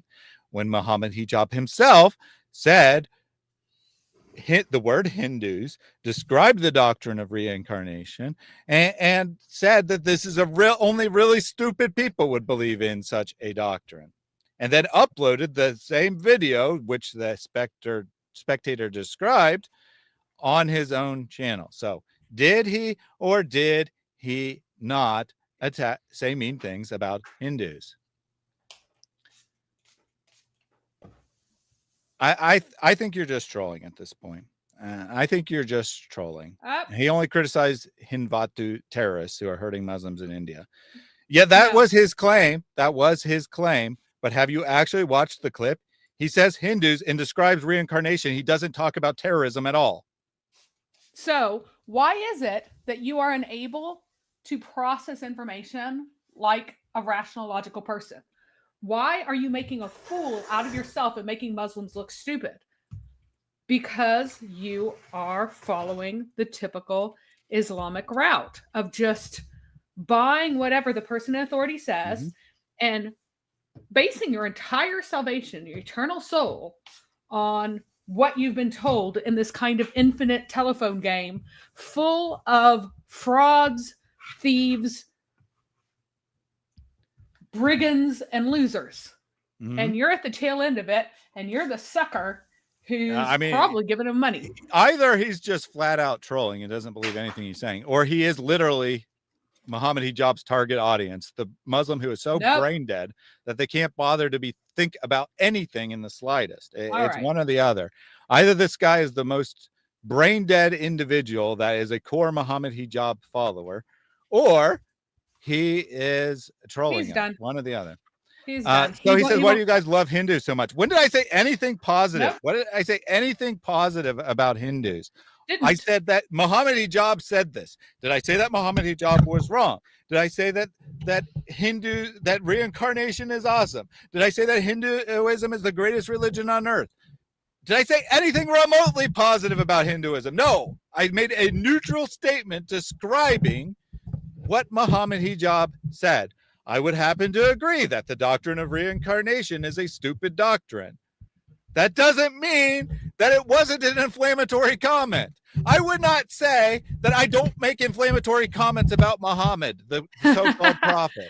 Yep. I do make inflammatory comments about him. I wouldn't sue someone for saying that I make inflammatory comments about Hinduism, Buddhism, Mormonism, or any other false religion. You have a false religion, I do make inflammatory comments. Now, guess what I'm not doing? Oh, you said I made inflammatory comments. I'm going to sue you. So anyway, I lost so much revenue, Barry. My channel dedicated to attacking other religions lost money when a newspaper published an article saying I attack other religions. Yep. Oh, man. Absolute stupidity. All right. Squiggles, enjoy your time out. When you come back, make sure to answer the question. And just so you know, everyone else knows, I am a bully because I told Muhammad Ahmed here asked if he'll be blocked. And I said, if he's off topic. And his response was, I'm a bully. Okay, good to know. If he's on topic, he won't be blocked. It has been nearly a month, but now the wait is almost over. Hence why today I am offering a stern warning and final offer to all those in that group. Soon, I will begin releasing names. You can make a very simple choice. You can reach out to us at Behind Veils and denounce the vile, egregious, heinous, and criminal behavior, or you can remain silent and defiant, complicit and supportive of these criminals. If you choose to contact us and clearly state your condemnation of such behavior, you have our word that we will not release your name. If you so choose not to, then may Allah grant what is just and expose those whose hearts remain the remnants of arrogance and corruption. This is actually quite a very generous offer. He's not even making you make a public statement. He's just saying all you have to do. I know, I would too. But all he's saying is you have to contact us privately and say you condemn. Now, obviously, he wouldn't accept that if they had given indications to the contrary in the group chat. But if they didn't say anything at all, and you know, maybe, and they message him and say, I didn't even see the messages. Please don't expose my name. I support it. I mean, I would still make a public statement. But my point is, this is an incredibly generous offer. The Muslim Da'is have absolutely no excuse for not accepting this. So whatever names get revealed, it's 100% on them. They have chosen not to condemn it. Sorry, I finished fixing my mic. I didn't realize I was making that much noise. Sorry. Yeah, it was me. That is giving big bad bully energy. I mean, I guess. Me strong. Me strong. Christianity true, me strong. And that's here's what the works, thing. right? Mohammed Hijab had no need to try to sue the Spectator, by the way. No need. Yeah. They published something that was factually true. And that he would say that he's proud of in many circumstances, right? Right. I mean, in other circumstances, I mean, he posted a comment on Twitter with like the day before the thing was released, saying that he's the judgment was released, saying how much he loves people making him famous by attacking him. So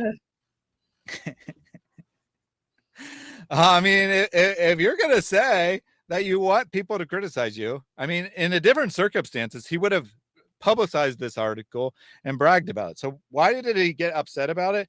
It wasn't the content of the article. It was, well, yeah, one, it was a financial grab, but two, it was also personal, right? He had some sort of personal beef with Douglas Murray. And as a result, he's like, I can get him. This is my chance to get him because he has a personal beef with him. In other words, it's complete narcissistic behavior. It's not about what was published. It may not even really be about the money. It's mostly about I'm mad at him. I will get him. Now, how dare they come after me? Hey, Hijab. I know that you are trying to sue Tommy Robinson, or at least threatening to sue him as well. Maybe like have a brain and don't go through with that, because it's not going to work, right? You know, but if not, feel free to sue Salman. Feel free to sue Aisha. Why are you not suing them? Oh, right, because you know that it's 100% true what they're saying about you. I mean, that's far, far more damaging to your reputation than some article that a few hundred people read. Where they said he says mean things about Hindus, as if that would be damaging to him. I know, that would be like, oh, I say mean things about Hindus too. I like this guy. I will go follow him. I mean, does he think that he has Hindus that are followers of him right now that are going to unsubscribe? I mean, what Muslim's going to be bothered by him saying mean things about Hindus? Not many, that's for sure. Imagine if I tried to sue someone who said that I was a mean guy and said bad things about Islam, or David Wood says mean things about Islam, right? That happened. Imagine if he tried to sue James White when James White was like, I don't like the way David does stuff, and it's not helpful. Do you really think that he would have won that case? No, because what was he saying? His opinion, which you're allowed to have an opinion, combined with factual statements about David's behavior. It's just so stupid. Yep.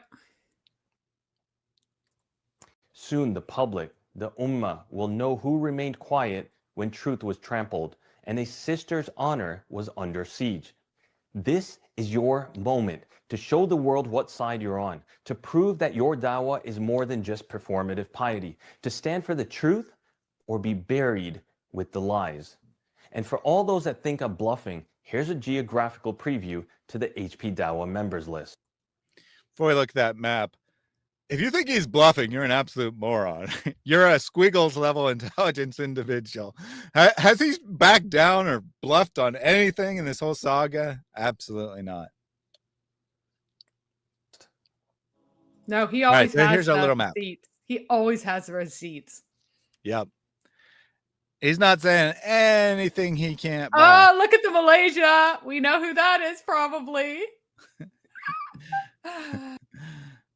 So we got most in the UK, of course. I'm actually surprised that there's 30 that aren't in the UK, but mostly in the UK. Obviously, that could every major figure in the UK is probably implicated. 6 in the United States. I was asked previously if Daniel Hikachu was on the list, and I said, probably not. It's probably just UK people. The fact that there's 6 in the UK and Daniel's like his closest ally in the US, I can almost guarantee Daniel's on the list.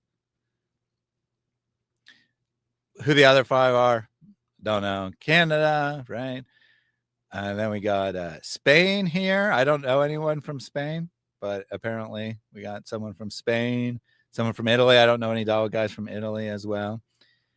Egypt and Saudi Arabia, right? This could be a wide variety of people. Hard to speculate who this could be exactly. And some of these people aren't going to be significant figures. They're going to be people whose names you've never heard of, don't even have a YouTube channel, right? That they're I bet behind the it's scenes helpers. In Malaysia, though. I bet it's Minge. But Malaysia, I don't think it's Zakir Naik. I think it's probably Minge, as you said. I would agree with that. We also got Sweden up here. I don't know who's might be from Sweden. Got Pakistan. I mean, this could be Mr. Squiggles, right? He showed up just a couple days ago as all this is going down. I don't know. This could be Mr. Squiggles here. Then we got India, 2 from India. I mean, obviously there's a huge number of people, Muslims in Pakistan and India, so it could be a wide variety. And then we got 4 from Australia, which it's pretty significant there, I would say. Good chance that I don't think that Lily J is going to be on the list, but good chance any other name from Australia you can think of. What? Would be Let a woman in the group? Come on, you must be kidding. Yeah. Lily J is not going to be on the list. Although her handler could be, right? Obviously, we don't really know who that is, but she definitely has a handler. She's definitely being fed information to put out there. So we don't know who that is, but they could be on the list. Very interesting stuff. Very interesting stuff for sure. I think you're going to see some very interesting surprises when this list comes out. Obviously, you'll see lots of names that you don't even know who they are. Everyone from the UK is probably implicated. We already knew that. Every major Dawa person from the UK, probably with the exception of Sajid. I think Sajid's from the UK. I'm not certain. I think he is. I don't think Sajid would be allowed in the group because he has a personal beef with Mohammed Hijab in the past. And Knowledge North, I'm sure, is not in the group. They're buddies with Sajid, and they actually made the only video remotely critical of Mohammed Hijab in this saga from the Muslim side, other than Salman, of course. So I don't think they'd be implicated, but anyone else from the UK, you can imagine, is probably implicated there. So good stuff. And that is the end of the video. Just this stays up for a little. I think he might come back and make one more statement, actually. I forget. Nope. just has this play for a while, and you can go download that from behindveils.com if you're so interested. All right, so we got through the video. Obviously not a great amount of information, but that little tidbits in there about how people are starting to throw Mohammed Hijab under the bus and say, I don't agree with this. I can't wait till the first person does so publicly. Mohammed Hijab is going to have an absolute meltdown. And at least one of the 75 people, or perhaps 74, if one of them is really Salman, but at least one of them clearly wanted Hijab to go down because they leaked the information to Salman in the first place.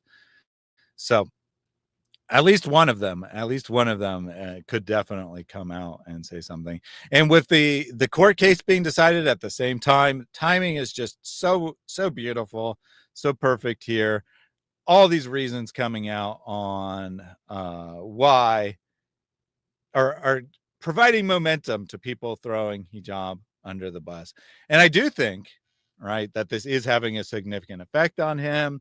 You're not going to see it in subscriber numbers necessarily, because people basically never unsubscribe from channels. I'm subscribed to, dozens of channels that I haven't watched in years.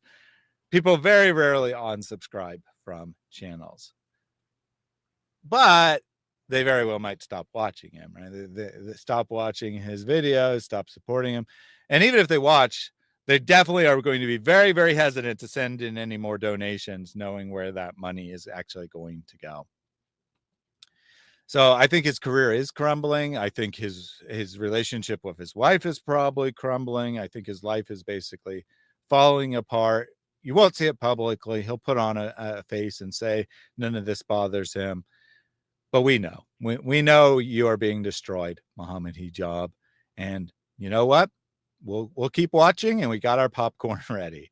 We will be enjoying your downfall, because in addition to speaking for Islam, the worst, most horrific religion that is widely followed in the world, you also are just a disgusting, horrific individual, and everyone will take pleasure in your downfall. You might still have some views from hate watchers, but your career is on the decline. You will no longer be the top da'i in the near future. I guarantee it. Your thoughts, Mary? Yeah, Mohammed Hijab's world is crumbling far more because of the loss and the absolute bankruptcy that this is going to cause him than anything else. He got really arrogant. He's been stealing from his followers for years, making nonprofits and then just telling people, oh, this is for the mosque, and then giving himself this huge amount of money for helping raise money for the mosque and all this sort of nonsense. And now, guess what he's doing? He's going to end up sending all that money off to the British court system. Yeah, lawyers. The Swedish mosque is just never going to be built. Because again, that judgment is exclusive of everything he owes his own lawyers. So it's going to be brutal. And I told his wife to take him to the cleaners. You didn't listen to me, honey. You knew you married a scuzzbag, and you thought that you would lose more if you didn't divorce him. If you had already divorced him, you would have half his assets now. And now you will lose everything. You will be in the poorhouse with Mohammed Hijab. And the only thing worse than having Mohammed Hijab as a husband is being in the poorhouse with Mohammed Hijab. So Solidus here says Mohammed Hijab is having a downfall right along with Islam itself. Islam will not survive the 21st century. You did say, so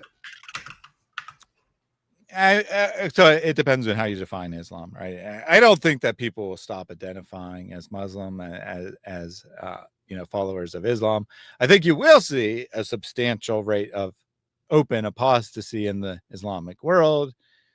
You'll see a substantial decline in the number of people who identify as Muslim. I don't think you'll see a complete elimination of Islam within 100 years. But what I think you will see is a very secular, cultural Islam, as opposed to this Wahhabist, Salafi brand of Islam that is already dying in Saudi Arabia, as Yasser Qadi himself said, in many ways, Salafi movement is stronger in the United Kingdom than in Saudi Arabia, which is just crazy, right?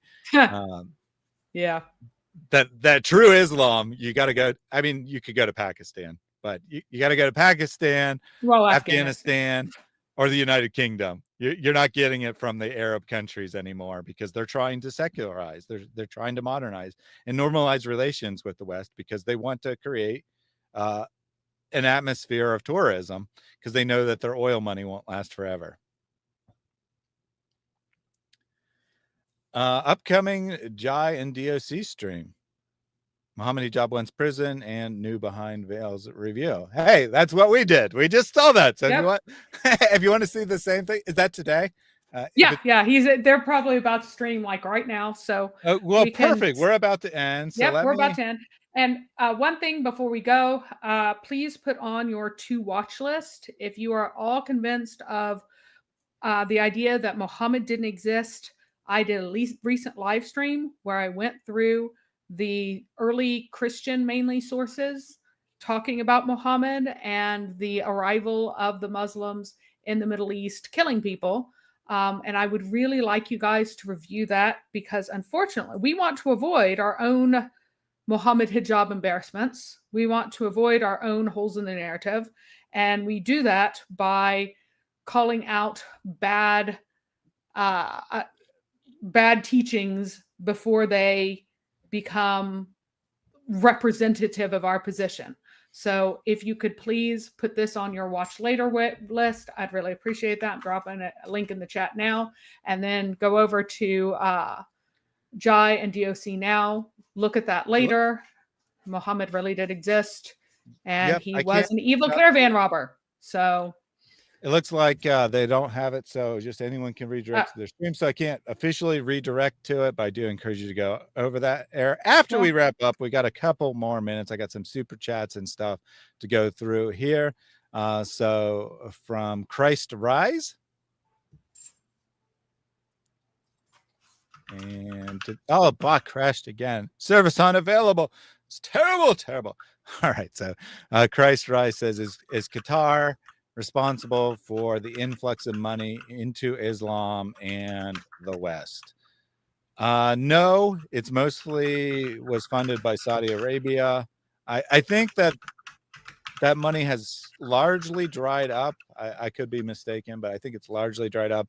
But what you saw, in the last couple decades was mostly coming from Saudi Arabia.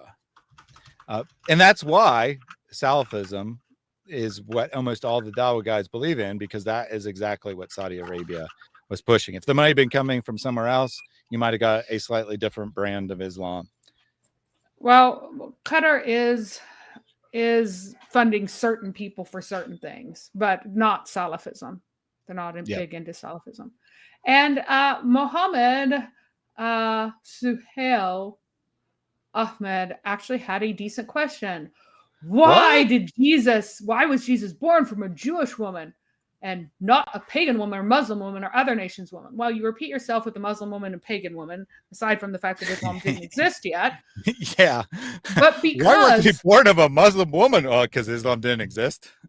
But why? Because the promise of a son who is God incarnate was given to Eve, and she expected that to happen in her own time frame. She thought that would be Cain, and she was wrong. But all of creation was looking forward to the incarnation of God. And God chose Abraham, and then from Abraham's children, he chose Isaac, whom he called his only child, the only one that would live before him. And from Isaac's children, he chose Jacob to be the one from whom the promised child came. And he came to reconcile the entire world to God and for the forgiveness of sins for everyone. So that's why he was incarnate of a Jewish woman, because that was and the line of David. He chose the line of David he chose Judah from among the tribes, and the line of David from among the people of Judah. So there you go. That was a promise. He could only come from the line of David. to be the eternal king because he is God himself incarnate. Mm-hmm.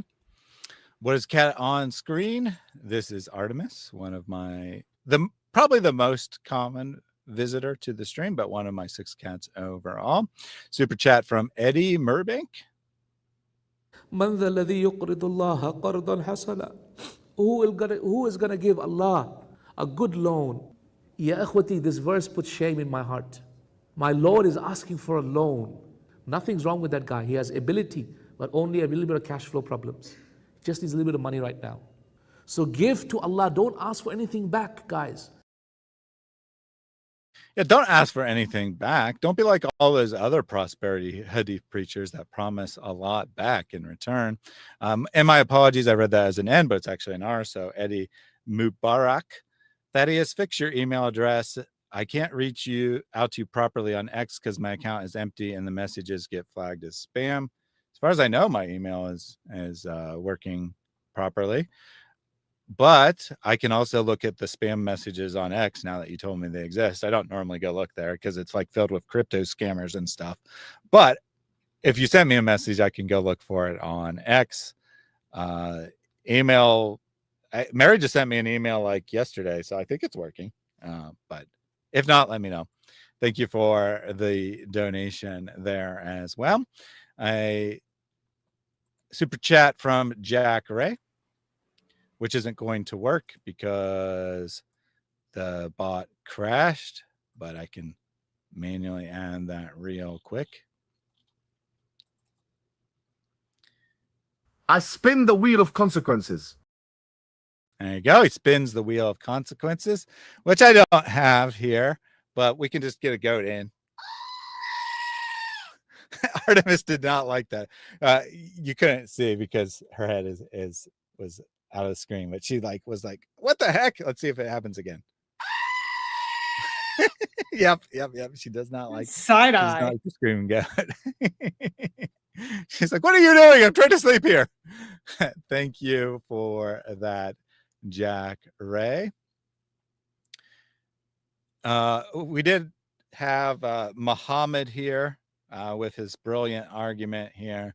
The book of Hosea, and then he quotes the verse, but then he followed it up by saying, your God tells your prophets to get prostitutes. Yeah, why don't you go ahead and read the whole book of Hosea and see what's actually going on there. And see if he's actually, if this is a sex marriage or whatever you think it might be, or if it's a lived metaphor for the people's rebellion against God.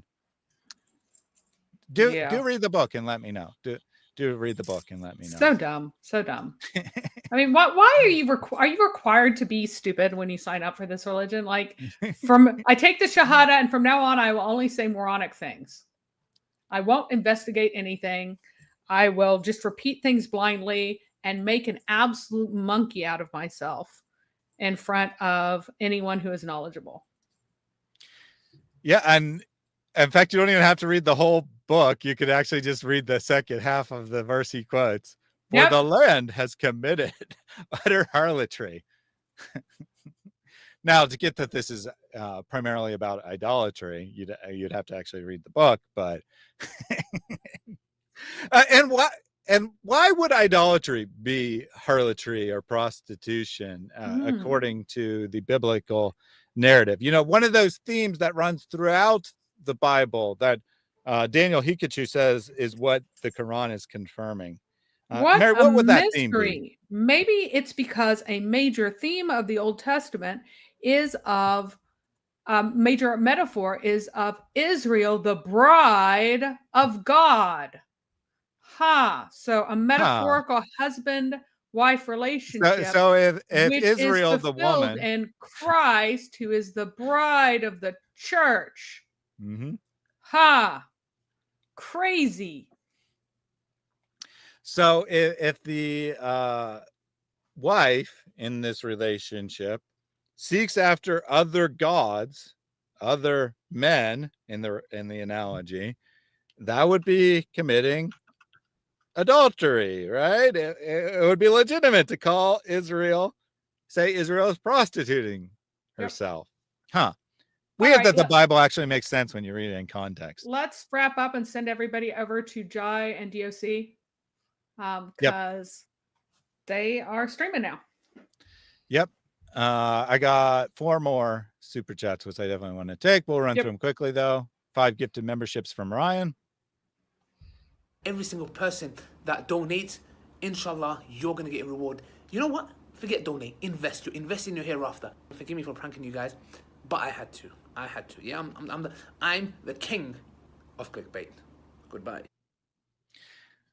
Ryan, Ali Dawa really wants to prank you, I guess, because I'm pretty sure you got the same one the first time. Thank you for the 5 gifted memberships. Much appreciated. Member message from White Trash Panda. Can you just imagine giving £100 and it's a sadaqah jariyah, meaning it carries on going even when you are gone? Just imagine being in your grave and getting the rewards in your grave. You will not be able to come back to this video to donate. So why not donate now? Why not donate now? You have limited opportunities to get your reward. So he says, word for Momo, profit, not profit. Translation issue. Thank you for being a member for the past 4 months. Jack Ray also gifted a Reasoned Answers membership. Sir, how can we contribute financially for your organization? They get in touch with me. And very easy, people know where I am. And once they get in touch with me to contribute without causing problem, to contribute in big amounts. And many people call me for lunch and for dinner and for meal. And for every meal, they give big amounts, alhamdulillah. So those who really want to contribute, they come and meet me. Thank you for donating big amounts. When Reasoned Answers gifted membership. Thank you, Jack Ray, for all your support. And lastly, from Christ Rise. They give a loan to Allah. What is the reward? The reward in this life is that the money will come back double. You give 100, 200 will come back. Sooner or later. Believe me, all money that is given for the sake of Allah, it comes back. And I'm sure that all of you have experience. So Christ Rise says, they've sold their soul to the devil. Absolutely. And Jack Ray said, it's funny that the clip of Ali Dawa has his Discord beep in it. So I did not like screen record that. And any beep you hear is part of the original video. That's not me. Okay, so he also has his Discord beats going around. I guess. Christ Rise says, give me money. Yes. Thank you all for tuning in today. I'll put the link. Again, I wasn't able to set up official redirect. I'll let Jai know what the setting he needs to change to allow that. But I will put the link to his stream in the chat now. Go over there. Tell him that I sent you guys as a raid to destroy his stream. And we'll see you again soon. As I said, working on a scripted video that will probably be out tomorrow, just about finished, but I wanted to go to bed, so I didn't finish it last night. Tomorrow, streaming with Mary on a second, looking at Daniel's rebuttal in his debate on the Islamic dilemma. Member stream later in the week, and a conversation with Mr. Squiggles in theory on Saturday. Tons of stuff coming up. Also, Mary gave me a scripted video on looking at early Islamic coins that will also hopefully be out in the near future. Lots going on. But for now, head over to Jai and Daughter of Christ and tell them I sent you. Till we meet again, everyone, we'll close out in the traditional fashion with a prayer from Pastor Jake. Pray this ceaselessly. Lord Jesus Christ, Son of God, have mercy on me. Lord Jesus Christ, Son of God, have mercy on me. Lord Jesus Christ, Son of God, have mercy on me.